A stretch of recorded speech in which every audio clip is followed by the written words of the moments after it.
मैंने यह अभिमान दवाई पानी में मिलाकर जड़ों में डाली। मैंने अब तक कोई केमिकल दवाई नहीं दी है। जब से केले का पेड़ लगाया है, हम सिर्फ अभिमान दे रहे हैं। अभिमान देने की वजह से केले समय पर आए हैं। सभी पौधों में अच्छे नतीजे आए हैं। यह बहुत अच्छा था। सड़न जैसी कोई समस्या नहीं थी।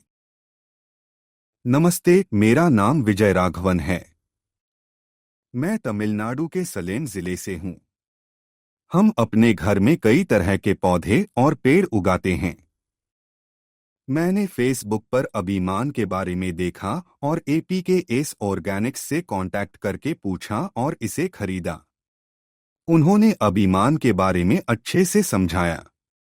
फिर उन्होंने मुझे FL77 के बारे में भी बताया।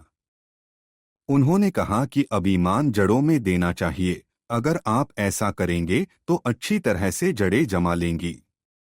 उन्होंने यह भी कहा कि FL77 का स्प्रे करना चाहिए। अगर आप ऐसा करेंगे तो फूल अच्छे आएंगे और आपको अच्छी पैदावार मिलेगी।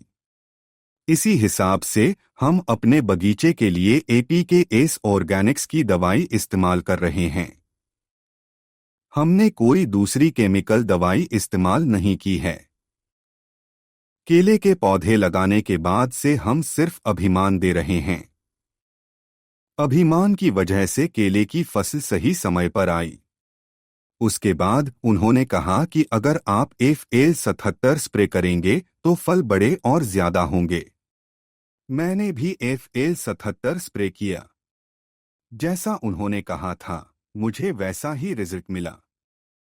मैंने कुछ दिन पहले ही इसकी फसल काटी थी। जैसा उन्होंने कहा था, फल बड़े और ज्यादा थे। फल बहुत स्वादिष्ट थे।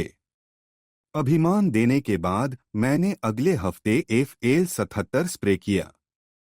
मैंने इसे अपने बगीचे के सभी पौधों और पेड़ों पर इस्तेमाल किया है। मैंने इसे केले के पेड़, अमरूद के पेड़, फूलों के पौधों और करेला के पौधे पर लगाया है। सभी पौधों को अच्छे रिजल्ट मिले हैं। यह बहुत अच्छा था। कोई सड़न नहीं आई। आसपास के लोग आए और बोले, आपने बगीचे का बहुत अच्छे से ध्यान रखा है, तो मैं बहुत खुश हुआ। करेला के पौधे की अच्छी पैदावार हुई। हर करेला अच्छी लंबाई का था और स्वादिष्ट था। मुझे एक हफ्ते में 1 किलो तक करेला मिल जाता है। इसी तरह फूलों वाले पौधों में भी ज्यादा फूल आते हैं। पत्ती सड़ने, फल सड़ने जैसी कोई समस्या नहीं है। अभिमान इस्तेमाल करने से जड़ सड़ने की समस्या नहीं आई है। मुझे अच्छी पैदावार मिली है। मुझे एपीके एस ऑर्गेनिक्स का अभिमान और ऑर्बिक्स बहुत पसंद है। मैं पिछले 1.5 साल से इनका इस्तेमाल कर रहा हूँ। ये बहुत अच्छे नतीजे देते हैं। धन्यवाद।